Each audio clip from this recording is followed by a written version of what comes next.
Ok, tá vendo? Já pode Perfeito. começar? Pode sim. Pronto, vamos lá. O nosso assunto é avaliação da aprendizagem no ensino básico e superior institucional do Brasil, né? Vai ser apresentado por Noemi e por Adriano Pacheco. Se puder, ligue a câmera. Momento.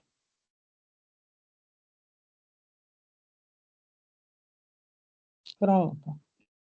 Obrigado. Então, assim, pode passar, Adriano. O processo de autoavaliação institucional do ensino brasileiro não é só, né, a educação em si que é avaliada, mas também como está, né, os prédios, o espaço físico, se realmente está tendo uma boa estrutura, né, para os alunos, também para os profissionais, né, os educadores. Isso tudo é regularizado e é fiscalizado por órgãos. E, de primeira, pode passar, Adriano.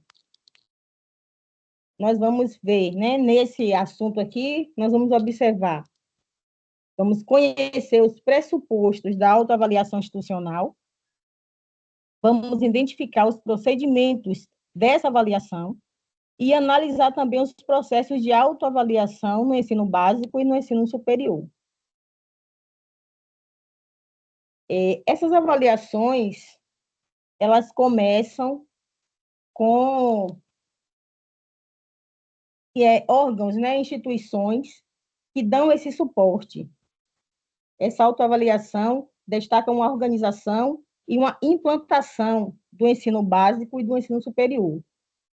Esse ensino superior, ele tem uma responsabilidade de ter uma comissão própria. Pode passar? Isso. No ensino superior, existe a comissão própria, que é a CPA, que é uma avaliação interna, é uma comissão interna dentro da própria instituição. Tem o ENAD, que é uma prova anual que fazem com os alunos, e tem a avaliação in loco, que é o INEP. Essa avaliação in loco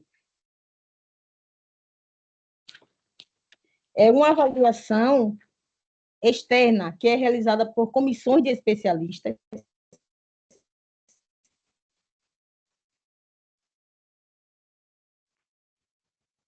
que verifica o que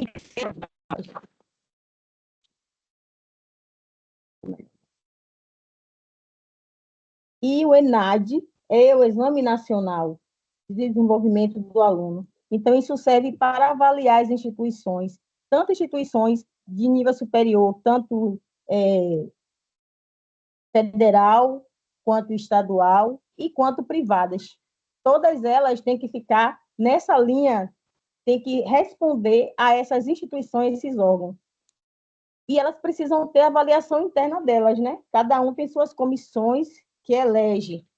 São elegidas dentre o corpo docente, dentre o corpo discente, né? Os alunos também participam, para ter uma fiscalização, na verdade, né? Para ter um acompanhamento de como está o andamento dessa instituição. E isso não é à toa, tem um embasamento. Esse embasamento é uma portaria de 2051, de 9 de julho de 2004, que regulamenta os procedimentos de avaliação do Sistema Nacional de Avaliação da Educação, que é o SINAIS. Esse é para o superior. E a regulamentação do CPA, que é o do interno, é no 7º Código do Brasil, de 2004, artigo 7º de 2004. Esse artigo 7º, ele é previsto no artigo 11 da Lei número 10.861, de 14 de abril de 2004. Isso são constituídos no âmbito de cada instituição da educação superior e terá por atribuições a coordenação dos processos internos de avaliação da instituição, de sistematização e prestação das informações. Isso é tudo referido ou requerido pelo INEP.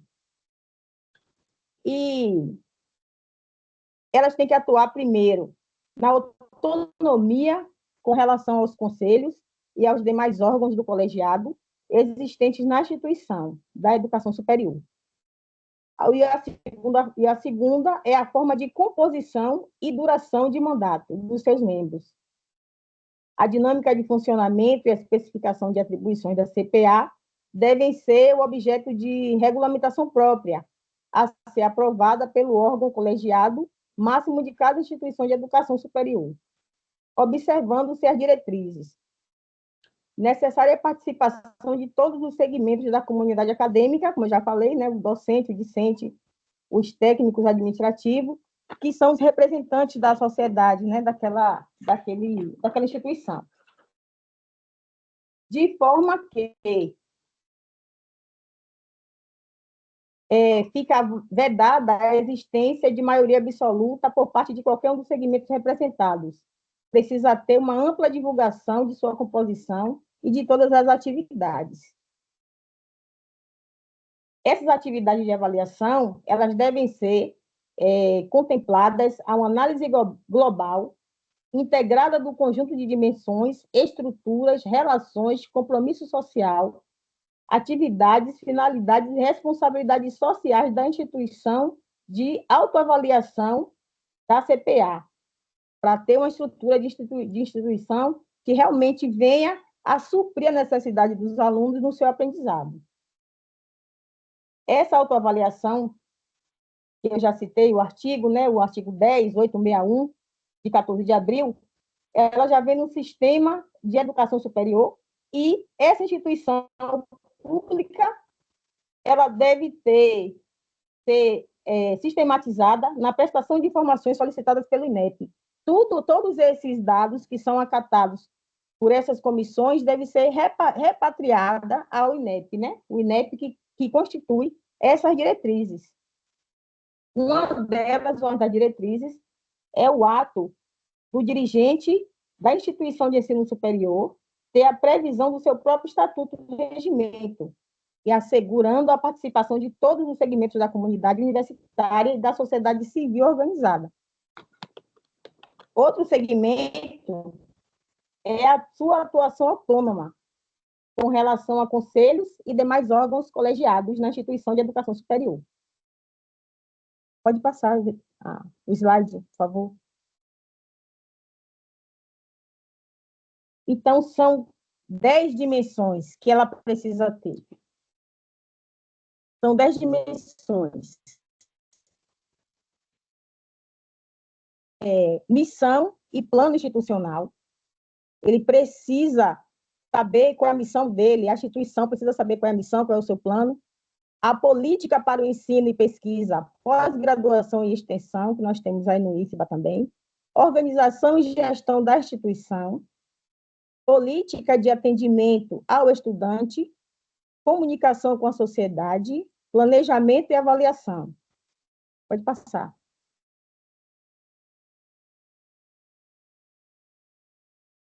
E vem a infraestrutura física, política de pessoal, sustentabilidade financeira e responsabilidade.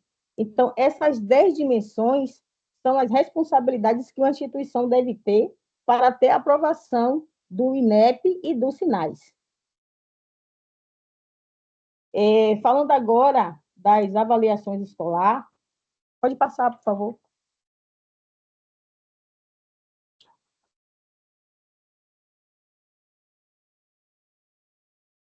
Volta, Adriano, perdoe.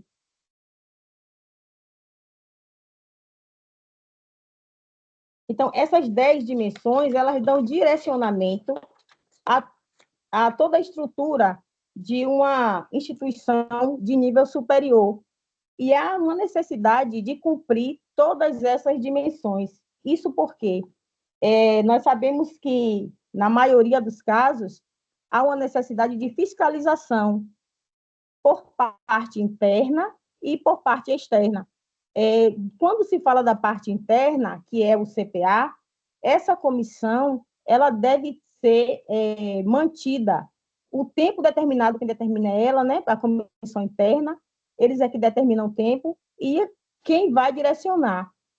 é formada pelos docentes, né, pelos professores, acho que alguns alunos também devem participar, e se tiver alguma da parte administrativa, né, da parte da limpeza, da parte dos que também sabem como é que estão os prédios, porque essa fiscalização ela é interligada diretamente à estrutura. A educação não pode ser baseada só no ensino, mas também na estrutura onde os alunos estão, né? Para ser um lugar que eles queiram ir, que seja bom da gente ficar. Né? No meu caso, que eu sou aluna, eu acho o IFBA um lugar confortável para a gente ficar. Então, os alunos no nível superior, eles passam muito tempo dentro da universidade, dentro da faculdade. Então, é necessário, sim, ter um espaço, né, que realmente delimite e que realmente traga a atenção do aluno. Então, assim, essas comissões, ela tem que seguir esses requisitos, né, para a melhoria do ensino, e cada vez que tem essas participações, a ideia é justamente essa, é melhorar mais ainda esse processo.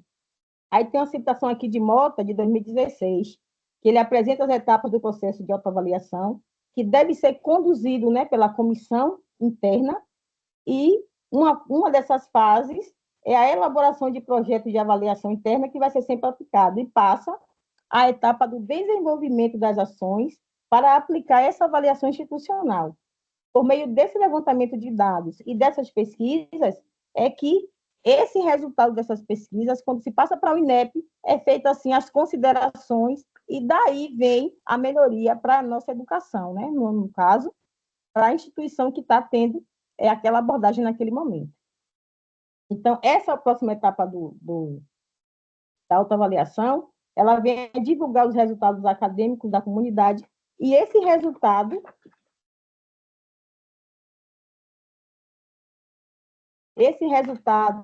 conforme é apresentado ao INEP, o INEP vai tomar as medidas para realmente fazer um planejamento estratégico, observar as mudanças e as melhorias que essa instituição deve ter e pode ter. E a autoavaliação institucional do ensino básico vai ficar agora com o meu amigo Adriano. Isso mesmo. Vou continuar a nossa apresentação. Vou falar um pouco do ensino básico e os pressupostos. Ensino básico. SAEB, Sistema de Avaliação da Educação Básica. O Enem, acho que todo mundo já conhece, né? Enem, Exame Nacional de Ensino Médio. O médio também é a avaliação. É utilizado para acesso às universidades e universidades públicas e particulares, e também para obtenção do ensino médio, né? Isso aí abre caminhos para vários benefícios, né? Fala de Enem, ajuda muito. O PDE, o Programa de Desenvolvimento Educacional, e o IDEB também, que avalia o desenvolvimento da educação. Pressuposto: liderança, coerência no objetivo, ação orientadora para o usuário do serviço. São ações que norteiam, né, o ensino básico, né? E aí vem o Enem, o SAEB, o PDE, o Programa de Desenvolvimento da Educação, e o IDEB. Envolvimento e desenvolvimento das pessoas, e relação entre aqueles que atuam na instituição e na comunidade.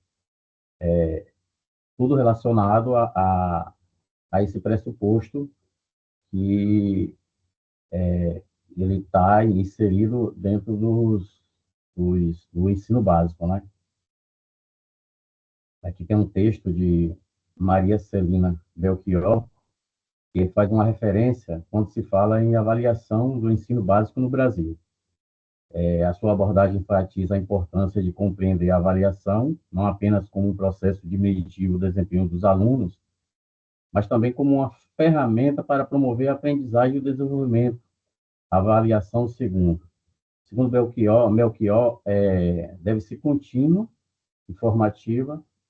Inclusive, na abertura da aula, o professor estava falando sobre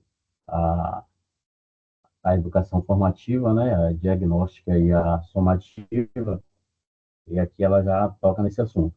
Permitindo que os educadores identifiquem as dificuldades dos alunos e suas práticas pedagógicas. Belchior também aborda a necessidade de uma avaliação que considere o contexto social e cultura dos estudantes, reconhecendo que fatores externos influenciam diretamente o processo de aprendizagem. Com certeza, quando o aluno ele não tem uma base, na escola ele não vai render aquilo que a gente espera, né? Uma boa alimentação, uma assistência familiar adequada, vai pesar. Ela defende que a avaliação deve ser inclusiva, respeitando as diferenças e promovendo a qualidade no ensino ao conhecimento.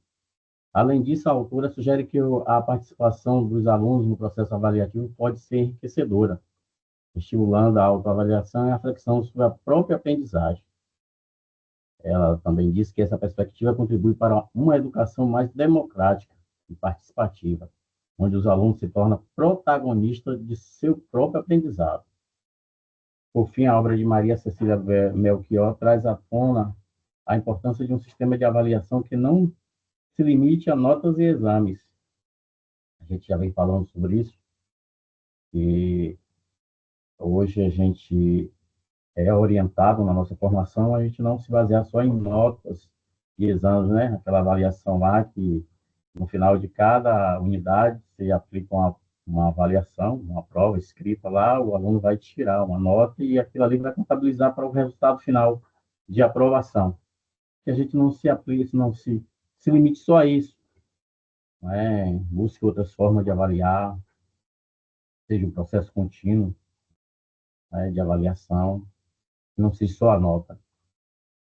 Mas que valorize, aí ela continua, mas que valorize o processo de ensino-aprendizagem em sua totalidade, promovendo um ambiente educacional mais justo e eficaz.